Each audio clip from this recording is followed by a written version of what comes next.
Hello everyone, and thank you all for being here. And we're just going to continue with Cinema 4D.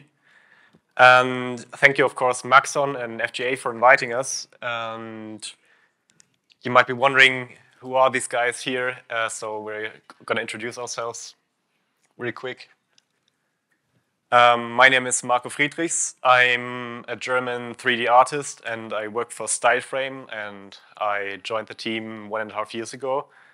I do mostly like lighting, modeling, shading, pretty much a little bit of everything. And because we're a small team and kind of have to be able to adapt quickly, and I'm really interested in finding a more technical approach sometimes for creative problems we might encounter.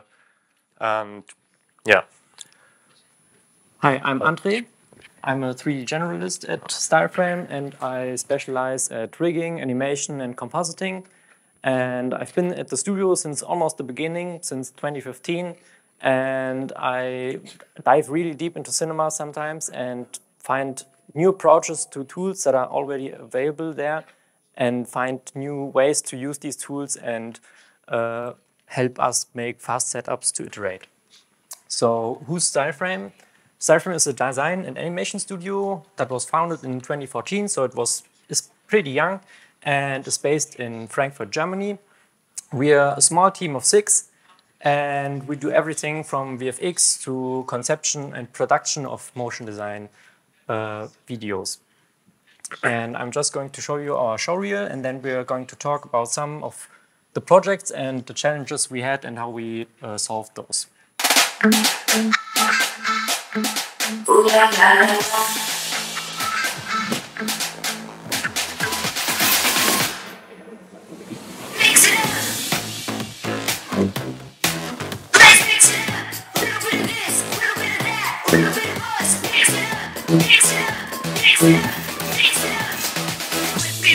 Twist it, rip it, shake it, work it. That's what's up. Push it, whip it, bring it, hurt it, get it, got it, mix it up. Twist it, rip it, shake it, work it. Push it, whip it, bring it, hurt it, get it, got it. Mix it up. Thank you. Thank you. So the first project I'm going to talk about is this shoe right here, which is it's called Sonra Topkapi. And we were approached by a Berlin-based shoe manufacturer, which was founded by Hikmet Zuger, you can see in the top right here, to create a short product film for this shoe he released. And the shoe itself is inspired, or the colorway rather, is inspired by the Topkapi Palace here in Istanbul, actually. So we had quite a lot of creative control. There wasn't really a very strict brief or anything. We were pretty open to explore whatever we wanted, but the time frame we had to deliver on was quite short, so we had to work efficiently and quickly. So I'm going to show you the film first.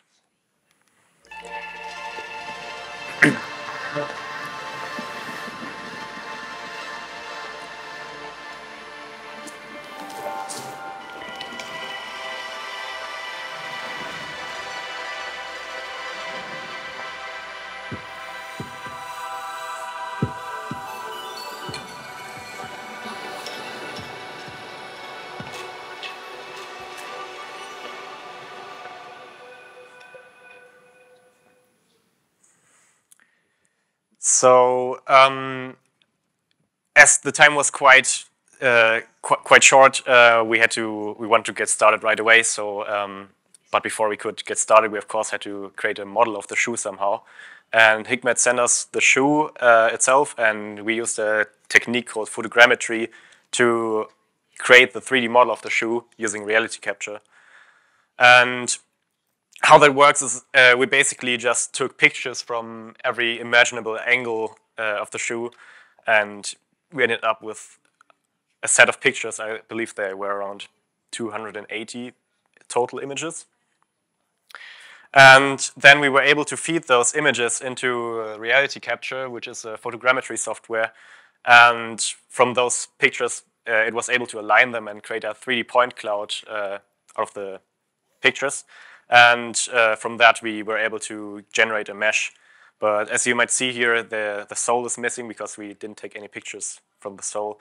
And here's some excess geometry, and the surface is quite noisy, so we had to process the thing. And on the right, you can see the final mesh we ended up with, which took some work, like brushing out all the details, which we would add in later using our textures.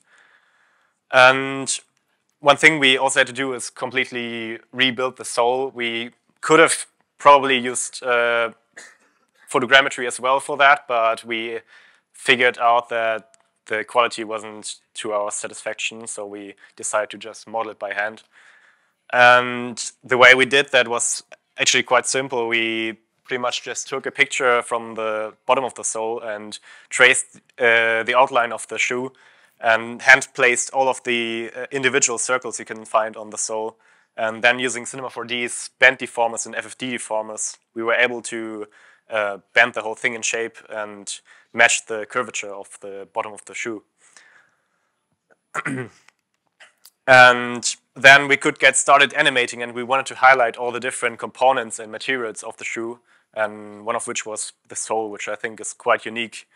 And we did that by just using a linear field and a plane effector to just scale up all the individual circles. And so the plane effector is set to scale everything down, and then using the linear field and keyframing its position, we were able to just scale up all the circles one after another. And then because it looked a little bit perfect and looked kind of artificial, we decided we should combine everything into one combined object using a volume builder, which is quite a common technique you might find yourself using in Cinema 4D. And of course, because now we have a volume, I'm going to get into how the whole volume builder works a bit more in detail later on. Now, because we have a volume which you can't really render like that, or isn't that useful for rendering, we had to create a mesh from the whole thing and smooth it out, and we ended up with that. And here you can see the camera animation and the sole animation. In the end, we added some more details like the logos and a little bit more complexity to the animation of the circles. And yeah, that's it. That's the final shot here. So another shot which I really liked was the shot where we show the laces of the shoe, because the shoe comes with 3 different pairs of laces in 3 different colors. So we wanted to showcase that using the new Cinema 4D rope tools. And here on the top left, or on the left, you can see a different perspective of the whole shot. And as you can see, what we're doing here is we're using the rope belt tag on the ends of the splines we have here and animating the offset of it to get this pulling motion and pull the ends of the rope towards the spheres you can see here. And I'm just going to walk you through how we set that up now. So we started by using the spline pen tool and just drew the spline, and we tried to match the lines you could see in the shot before, so we would get a match cut in the end. And then we just added a rope tag to the whole thing. And then once I hit play, you can probably see that it's just falling down, which we don't want, of course. So I hit Control-D and go into the settings of the project and disable our gravity because we want it to be floating in space. And what's important for simulations like that is that we set the intermediate points to uniform so that the individual points on the spline are distributed evenly instead of being unevenly distributed in more points in areas where there's more curvature. So I'm adding a little bit of turbulence here to get this airy kind of feel. Of course, it's way too strong right now, so I have to tune it down a little bit. And now we get this floating, wind-like feel in the whole animation. And I'm adding some cubes here to attach my ends to. You could pretty much use any object. It doesn't have to be cubes, of course. So I'm selecting my spline and adding a rope belt tag and selecting my endpoints of the splines and selecting the cube. I can hit set, which creates these yellow lines, which essentially just means that the endpoint is now pinned to our cube, and it will keep that offset now. And I do the exact same thing on the other side, of course. And when I hit play again, you can see that the endpoints are now pinned in place and don't move at all, and are not affected by the turbulence or anything. And now we can just animate the offset, and when I set keyframes on the offset and scale it down to 0%, what that does is it just moves the endpoints closer to our cubes or our rope belt objects.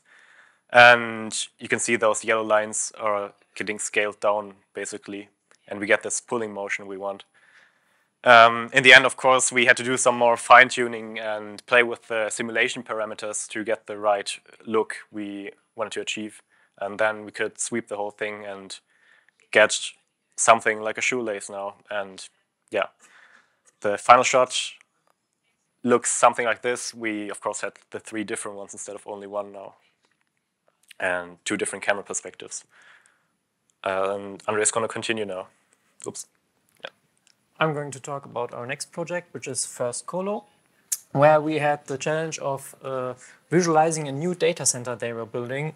And they wanted a video for their website where the clients could configure their rack space and choose which rack they want, which rack size they want, which components they want, and also feature all of the security and comfort features of this data center, which was a challenge to break down and show off aesthetically.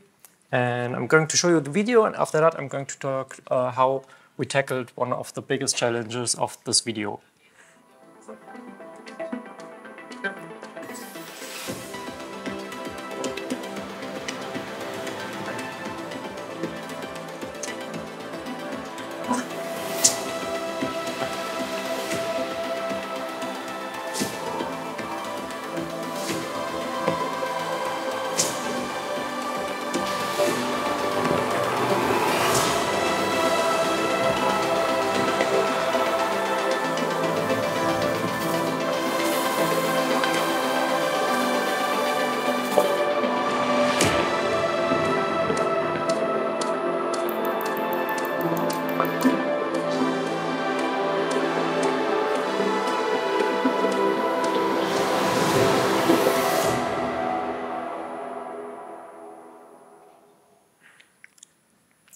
So in the shot you see here, we had a big challenge of putting all of these cables in and finding a way to make it really approachable to place all these cables, because the interior and the components of this rack was changing throughout the production, and having to redo every single cable each time change came in was a real was taking too long. So we needed to find a way to have some sort of control over each cable, but make it fast and really easy to place. So we took an approach from the rigging side and went over to the IK spline, which is traditionally used for characters to rig something like a tail, for example, where you have 3 controllers and can deform a tail, in this case, very smoothly and very easily.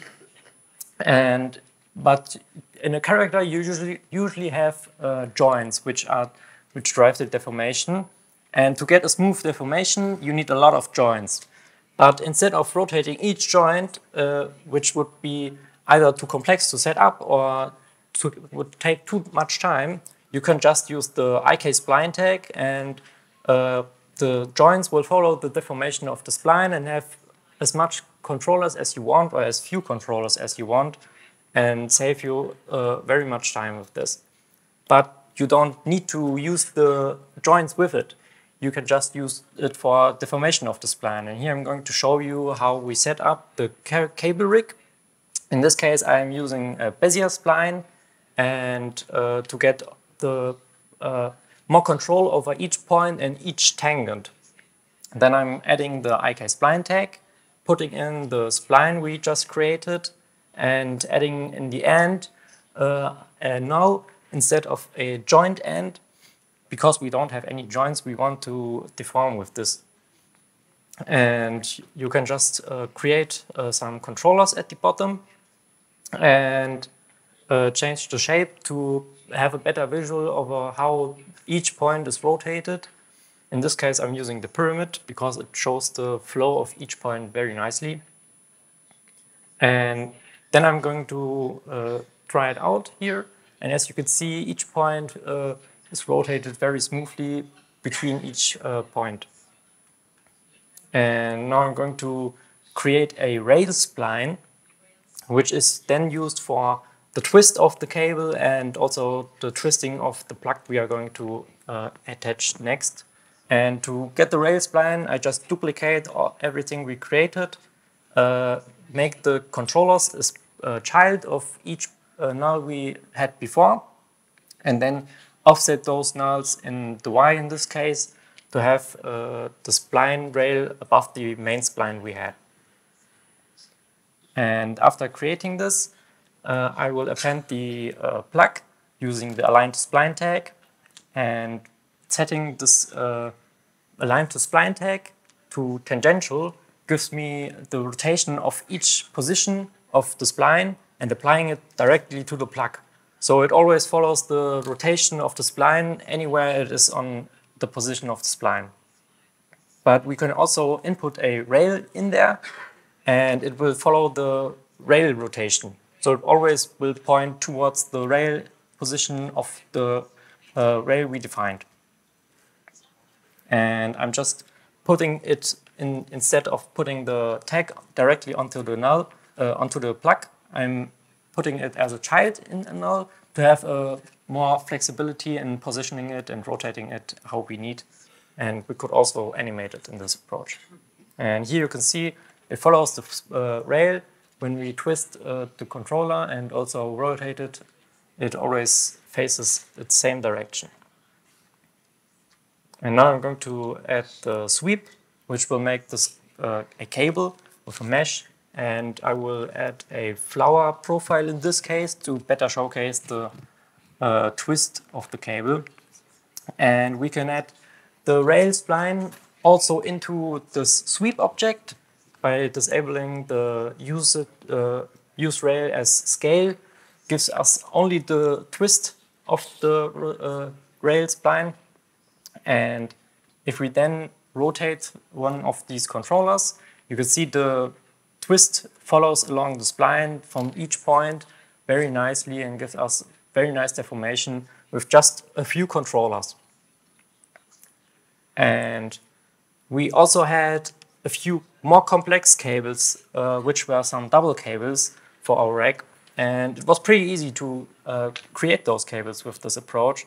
We just duplicated the sweep, added the profile spline, moved all of those points to the side, and then we had a double cable, which would always follow the rotation of the main spline.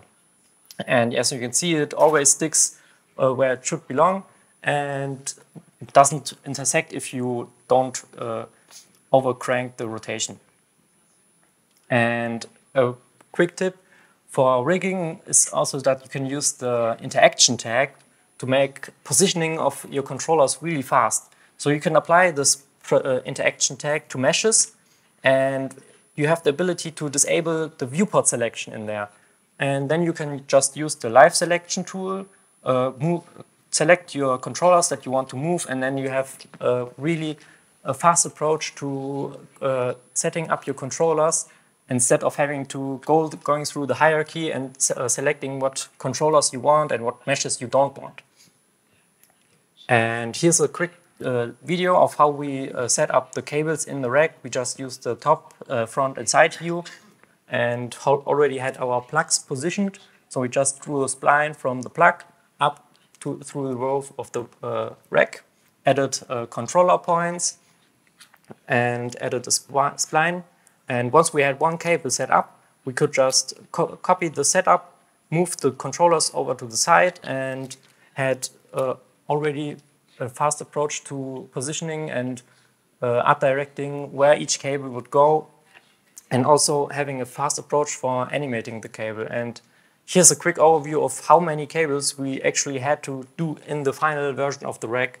And as it goes to the top, you can see it gets a lot more, especially up there in the patch panel where there's a bunch of cables. And having to redo all of these was a very big time consumption. And with this approach, it was very easy to just adapt it to any new layout, and also very easy to animate those plugs, for example, for plugging into the patch panel. And here's the final shot, where you can see the cables plugging in one after each other. And this approach was very easy and very satisfying to use. And the next project I'm going to talk about is Hyma, where we had a Christmas greeting to create for the company using two of their campers as characters that would talk throughout the project and have a wide range of expressions to make. And I'm going to show you the video, and then I'm going to explain how we approach the character and the facial animation of these characters. Hey there, neighbor! What? So what's on your Christmas wish list? I wish you'd just leave me alone for 5 minutes. I wish that summer was here again. Oh, the things I experienced, the places I visited, the Austrian Alps, Italian lakes, the French coast. And then in October, I even drove up to the Baltic Sea coast again. That was cold. Back in the day, I would have frozen my radiator off. But today, no problem whatsoever. They made it nice and warm for me. With an app, know what I mean? Huh? Yeah, I know. So if you ask me, I'm not doing then you should wish for an app like that for Christmas. You'd always be nice and warm. I have hot drinks, cozy lighting, and hot water ready for a nice long shower. Then they can even switch on the Christmas lights you've got plugged into your socket. Oh, spoiled sport.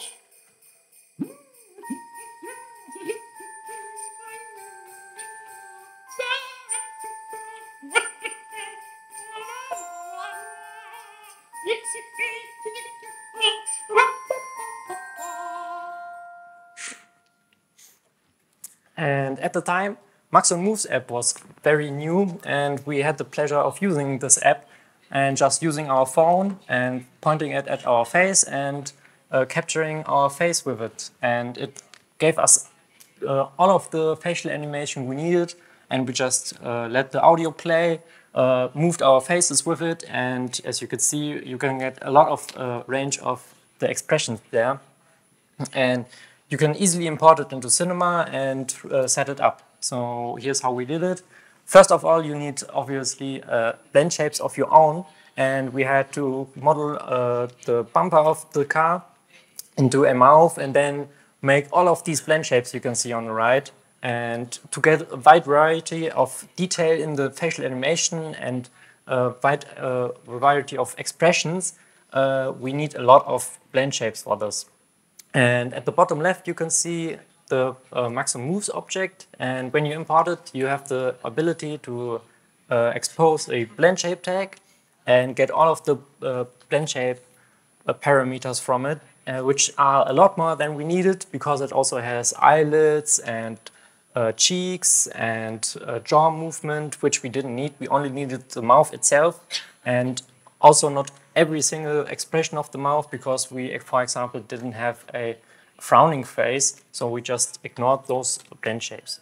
At the top, you can see the espresso setup we used. We just linked the blend shape tag of the moves object and the blend shape tag of the character. And this way, it was very easy to change out the animation if we needed to redo some of these parts and just replace the left side of the tree. Some of those animations was a bit too much in some cases, so we input some range mappers to help us either make some expressions more or less, and this way we had even control after the final animation was done to edit some of those parts. And here's a demo of the facial animation and blend shapes we used. And as you can see, with just the blend shapes we created, you have a wide variety of blend shapes and facial expressions, which makes the character very lively and very organic. And here's a demo of the rig on the bottom. You can see we had eye controls, eyelid controls, wiper controls, body controls, all sorts of controls. And at the top, you can see how each blend shape is driven by the Moves app and the wide variety of blend shape animations that were imported. And having to not hand animate all of these animations was a real time saver. We also used Cappuccino for this approach for the body, which is a tool you can use to record movement of objects using your mouse. So you just drag around your mouse and let the animation play, and it records what you move. With this example, we moved the red cube on the left there, and it was moving the body around, so we just had a base animation and then could edit it really fast. And Marco is going to continue with the next project. So the last project we're going to talk about is called Cheyenne Prep and Care. We were approached to create a product teaser for this new line of products that are targeted at tattoo artists to use on their clients. These are some skincare products that are meant to aid the healing process and the tattooing process itself. And once again, as is kind of the theme with all these projects in this presentation, we had a really short time frame, but also quite a bit of creative freedom. So we had to come up with something quick and work efficiently once again. So I'm going to show you the final product first.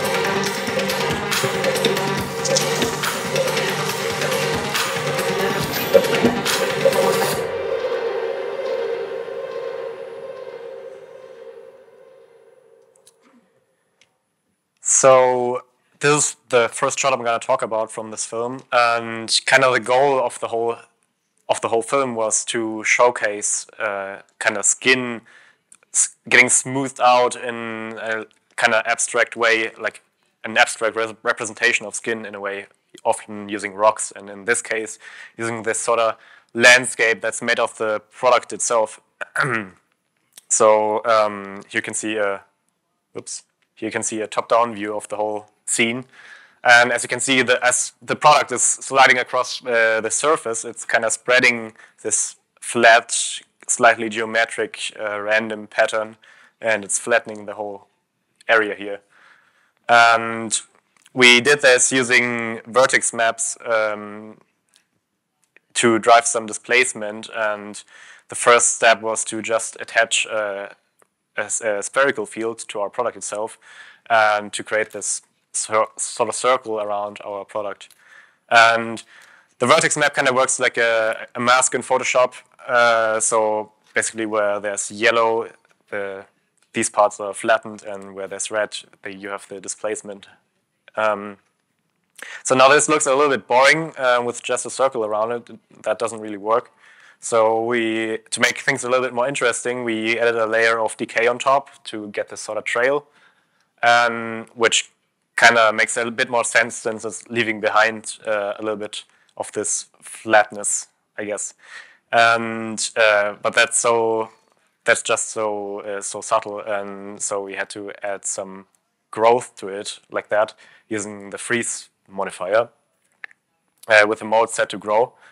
And now it's spreading over the whole surface, and it's kind of the effect we want, but as you can see, it's kind of weirdly geometric, which doesn't look that nice. So to break things up, we added a random field with a noise in it, and you can see it looks a lot more organic and random, and now this flat surface is also not that flat anymore and looks a lot more natural, and yeah, it just adds a little bit more of irregularity to the whole thing. And then in the end, as a final step, we added a delay modifier on top with it set to smooth. That smooths out the whole thing and gives it this sort of effect we want to have it a little bit more satisfying and feel a lot softer. And here's the shot with the different camera angles we had. And here is it rendered once again.